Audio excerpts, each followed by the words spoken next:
अस्सलाम वालेकुम my viewers, hope so you all are fine, I am also good. आज का व्लॉग जी start किया है दोबारा से। जी हम लोग बाहर निकले थे तो मैंने सोचा कि जल्दी से जो है ना आप लोगों के लिए वीडियो भी बना लूँ और आप लोगों के साथ भी जो है ना अपडेट जो है वो शेयर करूँगी। तो आप लोग जो है ना कुछ मेरे व्यूवर्स जो है वो सोच रहे होंगे कि ये क्या जी, हम तो हर वक्त जो है ना बाहर ही बस घूमते फिरते रहते हैं।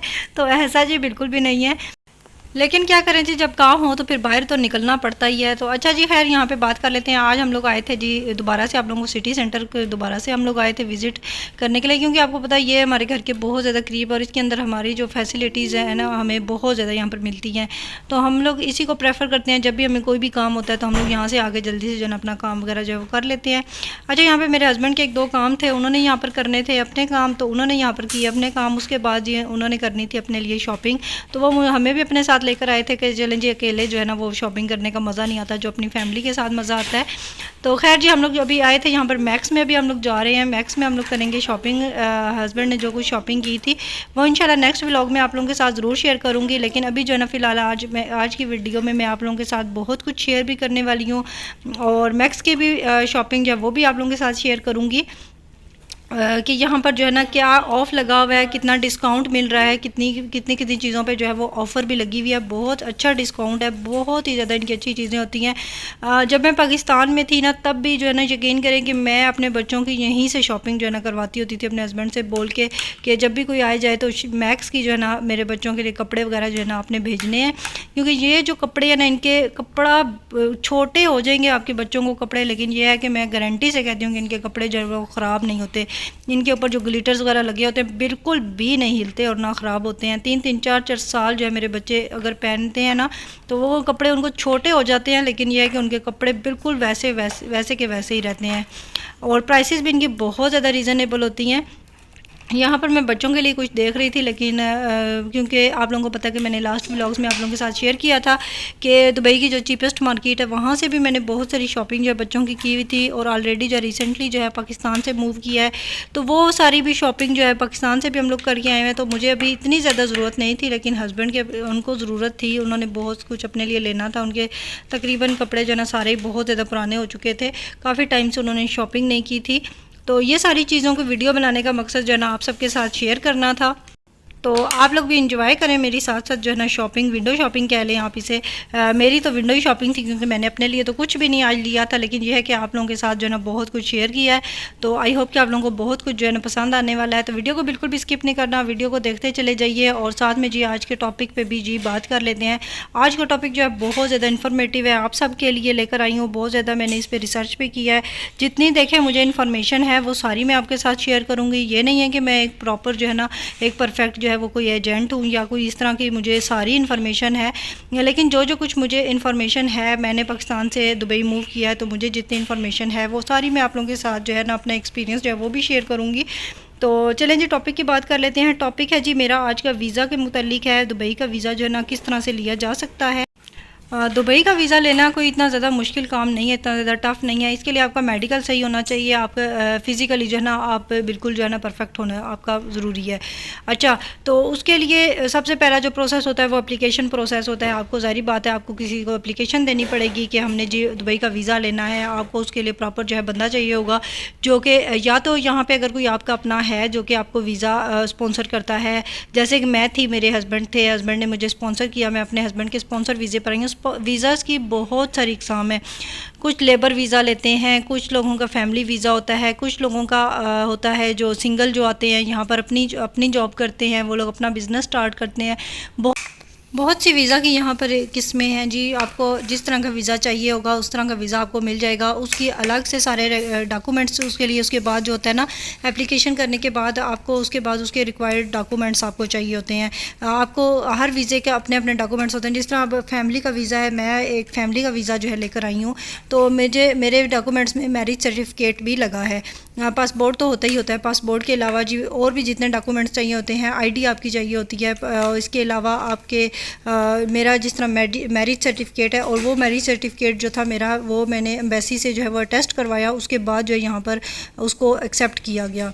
अच्छा, तो उसके बाद ये बात कर लेते हैं फ़ीस की कि वीज़ा लगाने की जो है कितनी फ़ीस होती है। देखें कुछ विज़िट वीज़ा होते हैं। विज़िट वीज़ा जो होता है पहले 3 मंथ्स का होता था। विज़िट वीज़ा दुबई का जो होता था, आप विज़िट वीज़े पर आते थे, 3 महीने आप यहाँ पर रह सकते थे। अब इन्होंने वीज़ा जो है विज़िट वीज़ा जो है 2 मंथ्स का कर दिया है। और 2 मंथ्स के विज़िट वीज़ा की फ़ीस जो होती है वो अलग होती है। रेजिडेंस जो वीज़ा होता है यानी कि जिसको परमानेंट वीज़ा, पक्का वीज़ा जिसको कहते हैं, 2 साल का होता है, उस वीज़े पे अगर आप आ रहे हैं तो फिर उस वीज़े की फ़ीस जो है वो अलग होगी। इसके अलावा आप बिज़नेस वीज़ा लेते हैं, उसकी फ़ीस जो है वो अलग होगी। वीज़ा की जो जितनी भी फ़ीसें हैं ना वो सारी अलग अलग जो है ना रिक्वायरमेंट्स होती हैं। फ़ीसें भी इनकी अलग अलग होती हैं। इसके अलावा जी एनी रिसेंट अपडेट्स जो होती हैं ना, देख लें। अब बहुत सारी जो है ना रिसेंटली जो अपडेट्स हैं उनमें मुझे जो एक चीज़ मेरी समझ में आई है, मेरे लिए जो प्रॉब्लम बनी थी, मैंने यहाँ पे आपको बताया था कि मैं अपना एक्सपीरियंस भी आपके साथ शेयर करूँगी। वो ये आई थी कि मेरा जो बेटा था उसकी, और मेरा बेटा अभी है 4.5 साल का और बेटी है 5.5 साल की। तो बेटा और बेटी दोनों का वीज़ा और अप्लाई इकट्ठा ही किया। मेरा भी, मेरे हस्बैंड ने इकट्ठा अप्लाई किया। जब वीज़ा लग चुका मेरे बेटे का, इजीली जितने डॉक्यूमेंट्स होने चाहिए थे, बे फॉर्म वगैरह जो जो चीज़ें उन्हें टेस्ट जो चाहिए थी वो सारी हमने दी। तो वीज़ा मेरे बेटे का 3-4 घंटे के अंदर अंदर मेरे बेटे का वीज़ा जो है वो लग गया उन्हीं डॉक्यूमेंट्स के अंदर। लेकिन जो मेरी बेटी का वीज़ा था उसके ऊपर जी ऑब्जेक्शन लग गया था। सेम डॉक्यूमेंट्स थे उसके भी और सेम डॉक्यूमेंट्स थे मेरी बेटी के भी, लेकिन उसके ऊपर ये ऑब्जेक्शन इन्होंने लगा दिया कि हमें पाकिस्तान की आईडी चाहिए। आजकल आपको पता है कि बच्चों की भी आईडीज़ जो हैं वो बनती हैं। तो मेरे हस्बैंड ने मुझे फिर फ़ौरन जो है बोला कि अर्जेंट बेस पे जो है ना आईडी बनवा के फटाफट जो है मुझे भेजो ताकि मैं यहाँ पर वीज़े का प्रोसेस डालूँ।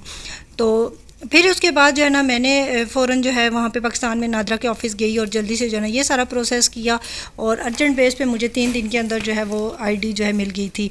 अब यहाँ पे बात आ जाती है, यही बात आ जाती है कि देखें अब बेटे मेरे का उन्हीं कागज़ों के ऊपर जो है वीज़ा लग गया था और बेटी मेरी का इन्होंने ऑब्जेक्शन लगा दिया था। और इस चीज़ को देखते हुए जो वीज़ा लगाने वाला जो बंदा था उसने मेरे हस्बैंड को मशवरा दिया कि आप इमिग्रेशन के ऑफ़िस चले जाएँ, वहाँ पर जाके बात करें कि सेम डॉक्यूमेंट्स पर इसका वीज़ा क्यों नहीं लग रहा। तो जब वो वहाँ पर गए और वहाँ पे कोई अरबी बंदा बैठा हुआ था, उसने जब देखा उसने बोला कि नहीं ये ऐसे तो हो ही नहीं सकता, तो इसमें हम आपके बेटे का वीज़ा भी रिजेक्ट कर सकते हैं।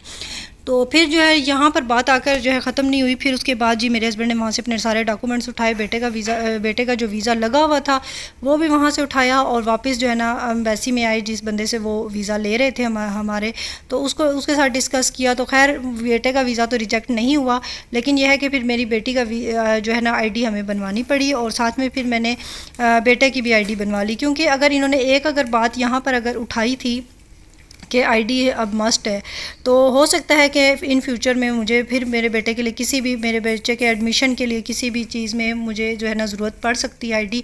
तो इस बेस पे मैंने दोनों की आईडी जो है ना इकट्ठी ही बनवा ली थी। तो ये थी जी रीसेंट अपडेट। और फिर जी इसके बाद बात कर देते हैं changes to the visa policies. देखें वक्त के साथ साथ वीज़े की जितनी भी पॉलिसीज़ होती हैं वो चेंज होती रहती हैं। ये नहीं मैं कहती कि एक टाइम पर आपको, अगर मैं अगर वीडियो आप लोगों के साथ अपलोड कर रही हूँ, जो कुछ मैं आज आपके साथ शेयर कर रही हूँ कि यही चीज़ें जो हैं वो कल को भी होंगी, नहीं, ऐसा बिल्कुल भी नहीं। कल को इसमें बहुत सारी चेंजिंग्स भी आ सकती हैं। जैसा कि आप देखें, छोटी सी मिसाल ले लें आप, विज़िट वीज़ा जो होता था पहले 3 मंथ्स का होता था और अब इन्होंने कम करके 2 मंथ्स का वीज़ा जो है कर दिया है।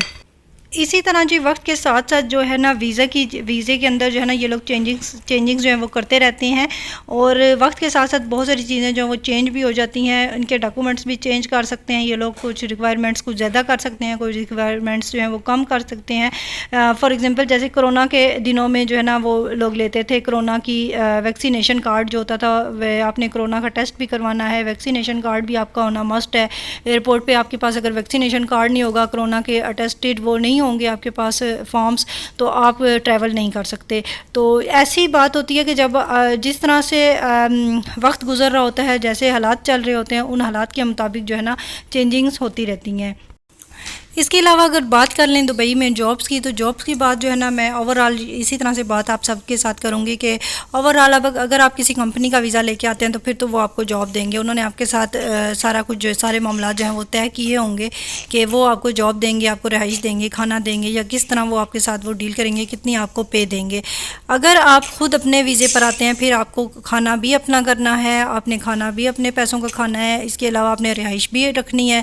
और यहाँ पर रिहाइश का ही मसला है कि सबसे महंगी तरीन जो है ना रिहाइश यहीं पर होती है, कि रिहाइश ही जो है ना इंसान को मार देती है। बाकी खाना पीना इतना ज़्यादा मेरे ख्याल में एक्सपेंसिव नहीं है, हर इंसान जो है ना अफोर्ड कर सकता है। और इसके अलावा फिर आपकी अगर पीछे फैमिली है आपकी कंट्री में, आपने अपनी फैमिली को भी सपोर्ट करना है, तो उसके लिए आपको काफ़ी ज़्यादा जो है ना आपको मेहनत करनी पड़ेगी और कमाना भी पड़ेगा उसी हिसाब से, जिस हिसाब से आपके ख़र्चे होंगे। तो उसके लिए यहाँ पर जॉब्स का ये है कि जॉब्स आपको इजीली जो है वो मिल जाती हैं, मिल तो जाती हैं, लेकिन बहुत ज़्यादा कभी एफ़र्ट्स भी करनी पड़ती हैं। बहुत सारी कहीं जगहों पे फ़्रॉड भी हैं, यहाँ जहाँ पे हर जगह दुनिया में आपको पता है फ़्रॉड होते हैं, यहाँ पर भी बहुत सारे फ़्रॉड हैं। इसलिए ऐसे किसी भी अनजान बंदे के हत्थे जो है ना आपने नहीं चढ़ना बिल्कुल भी। अगर आपने वीज़ा लेना है तो किसी से जान पहचान वाले बंदे से लें, या प्रॉपर जो कोई एम्बेसी वाले एजेंट्स वगैरह होते हैं उनसे आप वीज़ा लें तो ही ज़्यादा बेस्ट है। इस तरह आप अपने पैसे मत ज़ाया कीजिएगा किसी दूसरे बंदे के हथे जो है वो चढ़ के। जिस तरह अभी आप मुझे नहीं जानते, मैं आपको नहीं जानती, अगर मैं कह दूं अपनी वीडियो में कि जी मैं आपको वीज़ा दे रही हूँ, तो इस तरह आप लोग जो है ना किसी के भी बात में मत आइएगा। और अगर आपने अपना जो है ना कैरियर बनाना है तो प्रॉपर जो है ना आप अपनी सेटिंग बना के तभी जो है ना आप यहाँ पर आएँ और आप एक अच्छा अपना कैरियर जो है यहाँ पर बना सकते हैं। और यहाँ पर रहते हुए मेरे ख्याल में अगर आप मेहनत करने वाले हैं और काम करने वाले हैं ना, तो आप एक अपना अच्छा लाइफस्टाइल बना सकते हैं, अपनी फैमिली का एक अच्छा लाइफस्टाइल जो है वो बना सकते हैं। तो मैं इतना ही बस कहना चाहूँगी, जो लोग आना चाहते हैं वो ज़रूर आएँ यहाँ पर दुबई में। आपको बहुत सारी जॉब अपॉर्चुनिटीज़ मिलेंगी, आपको बहुत कुछ अर्निंग के जो है ना मौके यहाँ पर मिल सकते हैं। आप ये है कि आप वेले जो इसको कहते हैं ना, वेले आप नहीं बैठेंगे, इंशाल्लाह आपको कहीं ना कहीं पे अच्छी जॉब्स जो है मिल जाती हैं। ना हो तो यहाँ पर प्रमोशन जॉब्स भी होती हैं, जो कि ये मॉल्स वगैरह के अंदर जो है लड़के लड़कियाँ जो है जॉब कर रहे होते हैं। बहुत अच्छी ये भी जॉब होती है कि अंडर फ्लोर आपको अगर जॉब मिल जाती है, बजाय कि आप बाहर धूप में सड़कों पे जो है वो जॉब करते हुए नज़र आएँ। तो वो जॉब यहाँ पर थोड़ी सी मुश्किल हैं, तो बहुत ज़्यादा मेहनत वाली हैं, हेडिक वाली होती हैं, बहुत ज़्यादा मुश्किल होती हैं, उसमें इतनी ज़्यादा सैलरीज़ भी नहीं होती। अच्छा जी, यहाँ पर वापस आ जाते हैं अपने व्लॉग की तरफ। हम लोगों ने जी कर ली थी यहाँ पर मैक्स से शॉपिंग, काफ़ी सारी की, मैंने अपने हस्बैंड को काफ़ी सारी करवाई। आप लोगों के साथ भी बहुत कुछ मैंने शेयर किया, जितनी मैं प्राइसेस आप लोगों के साथ शेयर कर सकती थी वो सारी मैंने प्राइसेस भी साथ साथ में आपको दिखाई हैं। तो यहाँ पे जी हस्बैंड मेरे ने की थी मैक्स से शॉपिंग, तो उन्हें मैंने कुछ 3-4 टी शर्ट्स जो हैं वहाँ से दिलवाई। तो फिर उसके बाद मैंने उन्हें बोला कि अभी यहाँ पर और नहीं पसंद आ रही, तो इसके बाद हम लोग यहाँ पर इसी के अंदर है, सिटी सेंटर के अंदर ही सेंटर पॉइंट, वहाँ पे हम लोग आ गए थे। यहाँ पे पहले भी मेरे हस्बैंड जो है ना काफ़ी दफ़ा यहाँ से स्प्लैश की जो है ना शर्ट्स लेते हैं, तो बहुत अच्छी निकलती हैं।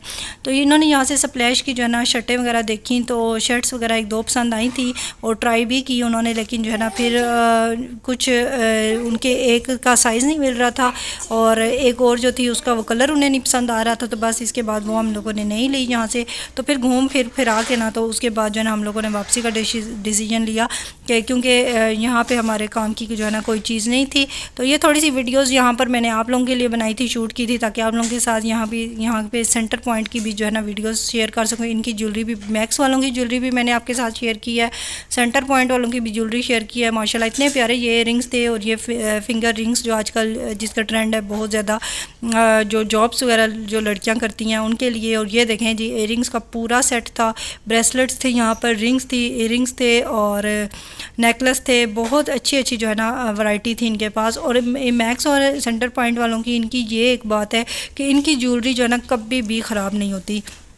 बेशक आप पानी में भी इसे यूज़ कर लें, लेकिन इनकी ज्वेलरी जो है ना लॉन्ग टाइम रहती है। बहुत अच्छी इनकी ज्वेलरी होती है, मैंने काफ़ी दफ़ा ली है, यूज़ की हुई है बहुत दफ़ा।